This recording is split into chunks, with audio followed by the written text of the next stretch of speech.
They say you can't put a price on love, but mine cost exactly $700,000.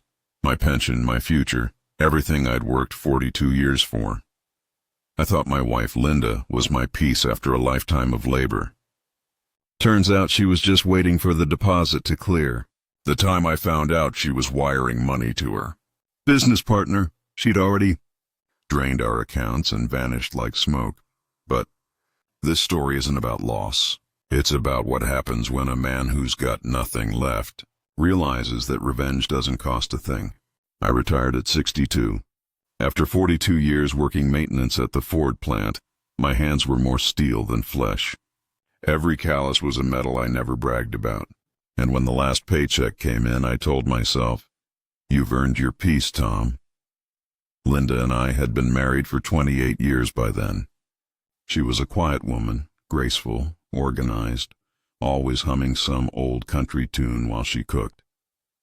I used to think that hum meant happiness. Turns out it was distraction. I remember the day the pension check hit, $700,000 even, sitting in our joint account. I felt proud. I told Linda, "We'll be set for life, honey. No more scraping, no more double shifts." She smiled, kissed my cheek, and said, "We deserve it." Tommy. If I'd listened closely, I would have heard that little tremor in her voice. Not joy, but greed. We started planning retirement life. A smaller house near the lake, maybe a used RV to travel the country. Linda said she'd handle the investments. I didn't argue. She'd always been better with paperwork, or so I thought. For a few months, everything seemed perfect. We'd sit on the porch at sunset, coffee in hand, talking about places we'd go. But sometimes she'd get text messages and step away, smiling down at her phone like a teenager. When I asked who it was, she said, "Just my cousin Sheila. Sheila died in 2014, I let it go. Because that's what men of my generation do. We trust, we work, we don't pry." Then came the first wire transfer notice. $15,000 sent to a name I didn't recognize, M. Collins. When I asked, she said, "Oh, he's an investment broker. He's helping us grow the pension." I didn't understand much about that stuff. I just nodded. But the thing about a lie, it ages fast. And 2 weeks later, I found another one, $28,000 this time, then $40,000, then $65,000. The amounts kept rising, and so did my gut feeling that something wasn't right. One evening, I came home from fishing with my buddy Ray and found Linda sitting at the dining table with a laptop open. When she saw me, she slammed it shut like a teenager caught cheating on homework. I laughed it off at first. "Planning a surprise vacation?" She said something like that. That night, after she went to bed, I opened that same laptop. Password protected, but Linda wasn't as clever as she thought.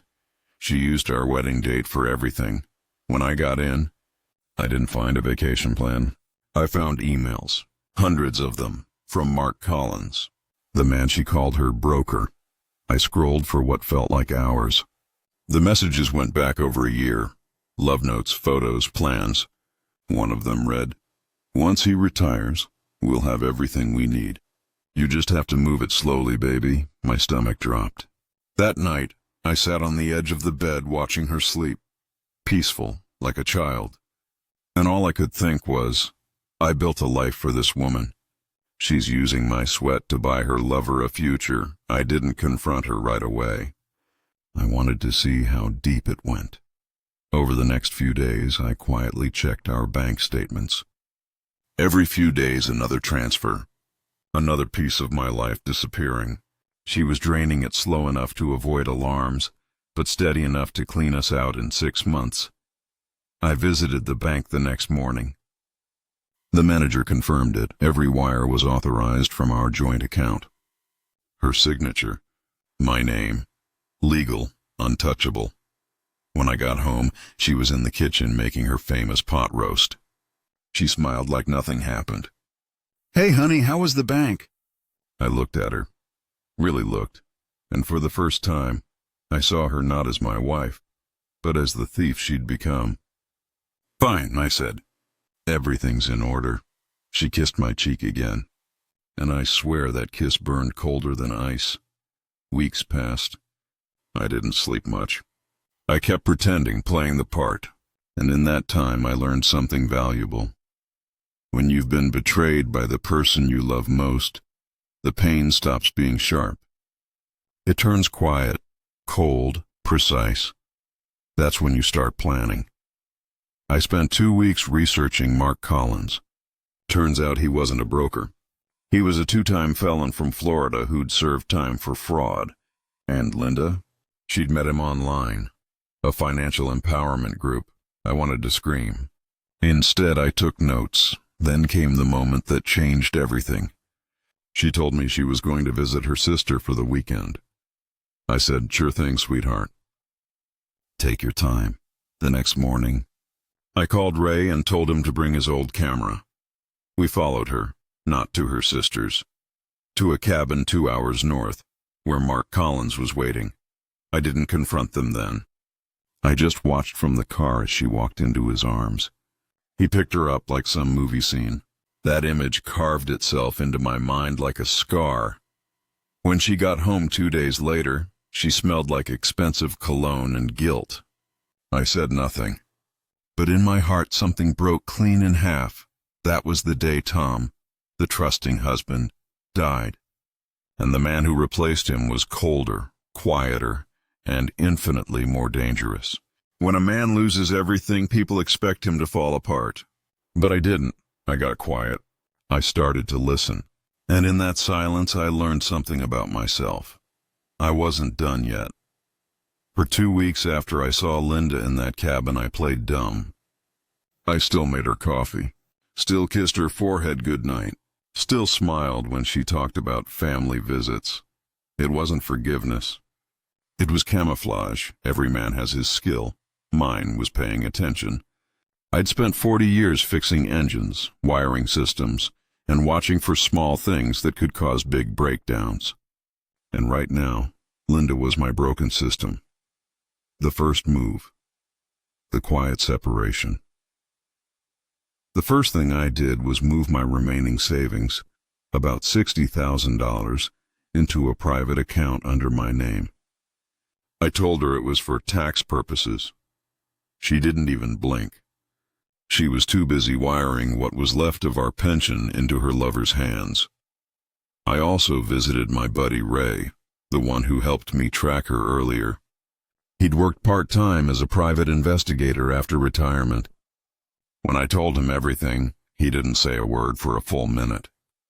Then he looked at me and said, "You want to ruin her or teach her?" I said both. Ray smiled. "Then let's make it look like she's winning." The trap we started by tracing Mark Collins. His company was nothing but a fake shell registered under a stolen business name. But here's the beauty. If someone wires money into a fraudulent company's account knowingly, they're complicit. Meaning, Linda's name would be tied to every illegal transaction.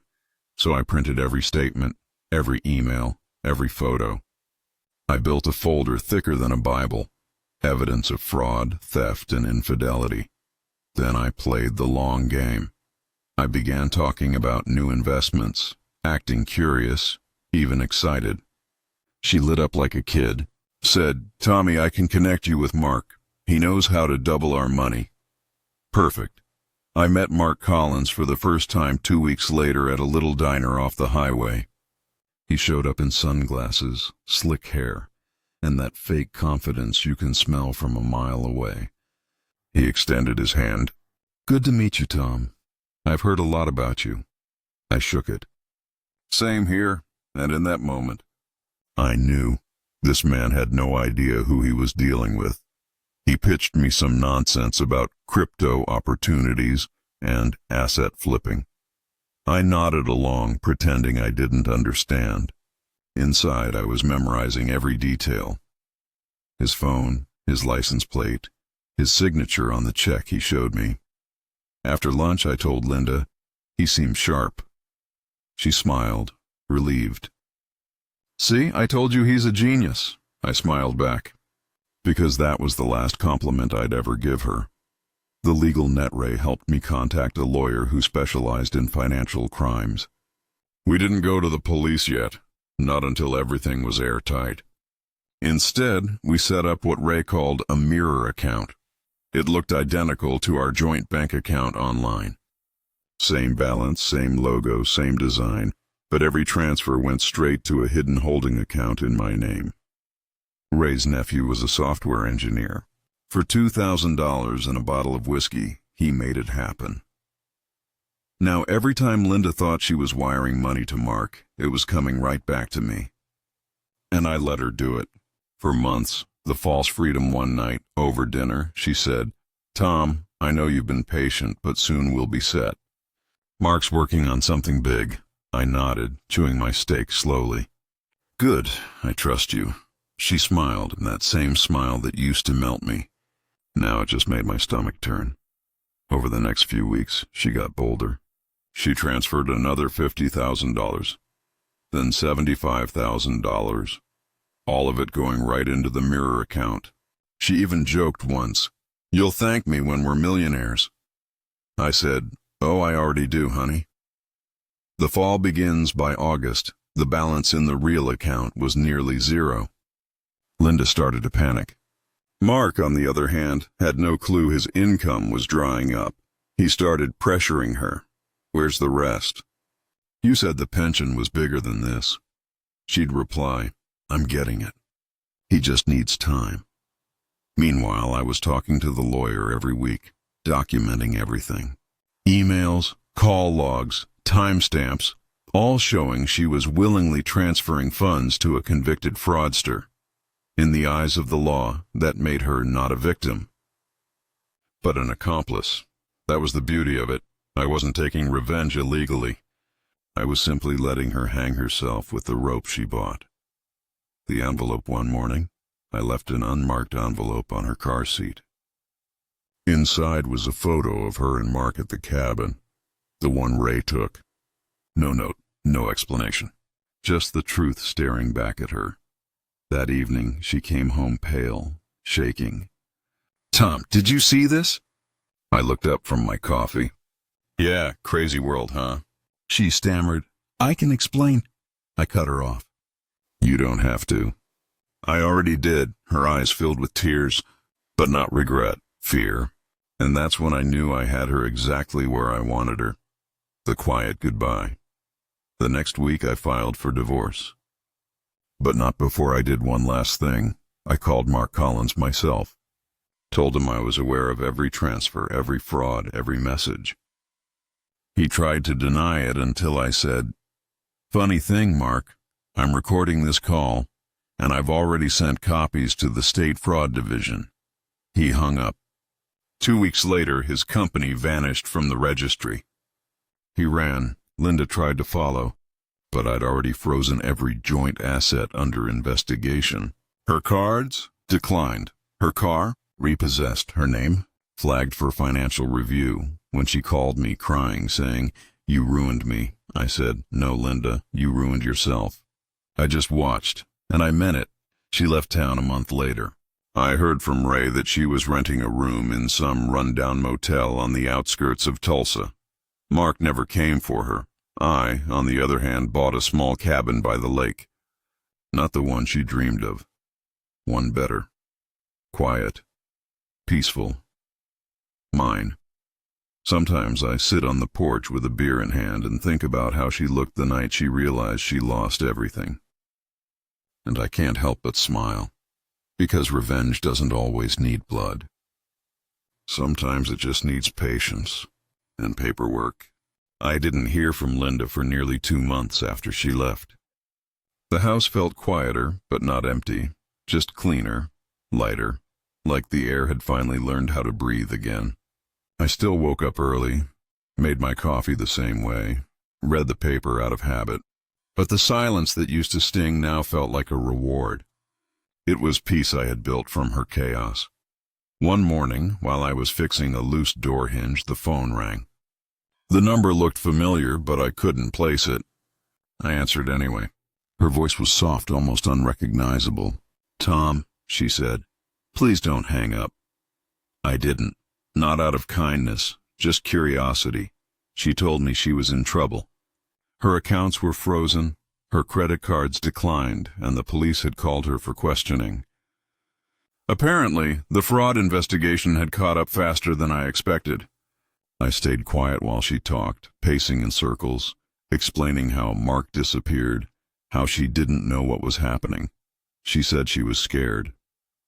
She wanted to come home. When she finally paused, I said the words she never saw coming. "Linda, you are home. This is what you built." There was silence on the line, the kind that says more than 1,000 arguments. Then she whispered, "I never meant to hurt you." I almost laughed. That line, so small, so worn out. I'd heard it in movies, in news interviews, in every story of betrayal. People never mean to hurt you. They just do.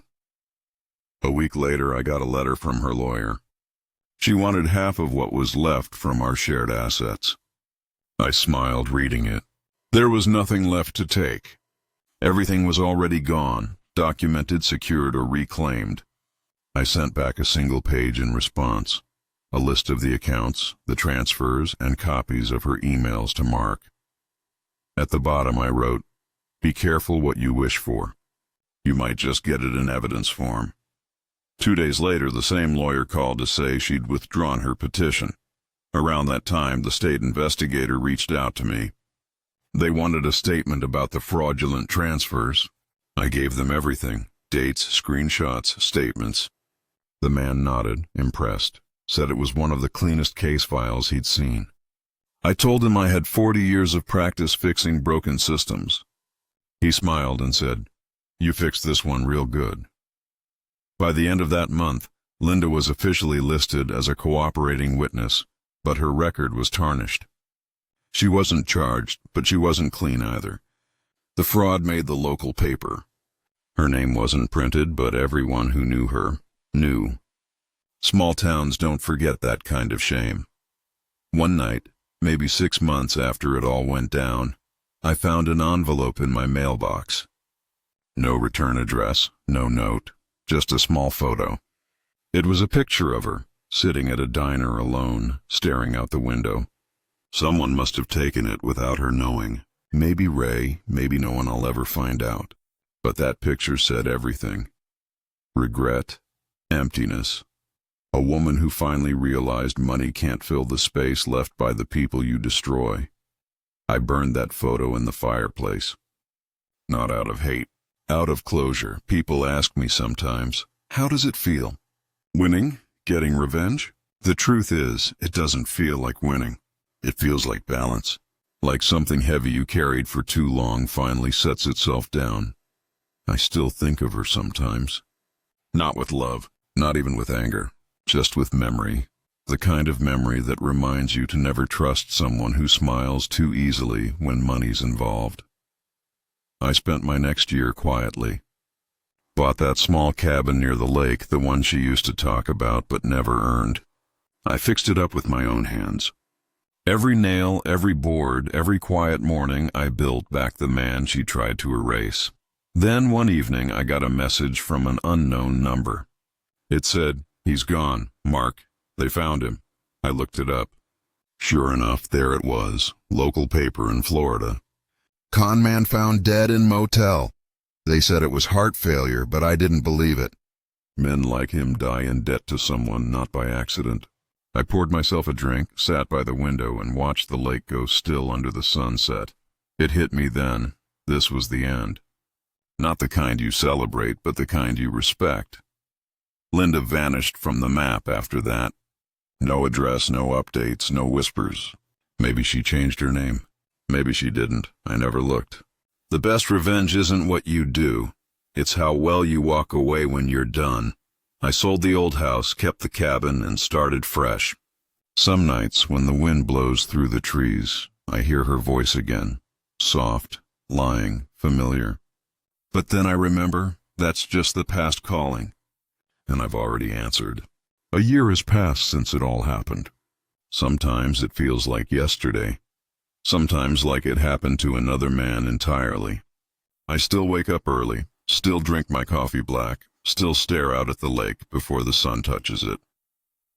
The quiet has become my best friend, and for the first time in decades, I can say I've earned it. Revenge changes you, but not in the way people think. It doesn't turn you into a monster. It just removes the illusion that everyone has good in them. It teaches you that love can blind you worse than hate ever could. I learned that lesson the hard way. With $700,000 and half a lifetime, I've rebuilt slowly. Fixed up the cabin, planted a small garden, learned to cook more than eggs and toast. Sometimes Ray comes by with a six-pack and we sit out back, talking about fishing, weather, the good old days. He never asks about Linda. He doesn't have to. He can see the answer in the way I live now. Peaceful. Free.